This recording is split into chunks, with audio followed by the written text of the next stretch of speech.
Поранешниот директор на јавното предпријатие ИСР Штип Ангел Бојаджиев, кој беше обвинет за изборен подкуп за време на локалните избори во 2017 година, денеска од судскиот кривичен совет во Основниот суд во Штип прогласен е дека не е виновен и доби ослободителна пресуда. Неговиот адвокат Маријан Михов вели дека обвинението било темелено само на вербални докази.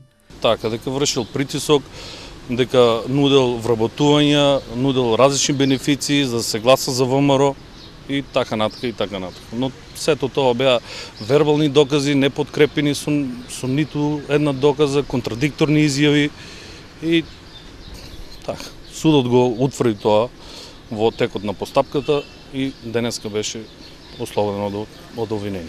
Според Бојаджиев, денешнава судска пресуда која го ослободува од кривична одговорност покажува, како што вели тој, дека полицијата работи како во 1948 година. Пуштаат обвиненија кои не се издржани, оцрнуваат луѓе кои што не се осудени, секоја пуштена кривична пријава има своја тежина, нели? Меѓутоа тоа треба да се докаже. Инаку кривичното дело за изборен подкуп е едно од најтешките, а затворската казна за оние кои би биле прогласени за виновни би било од 4 до 20 години.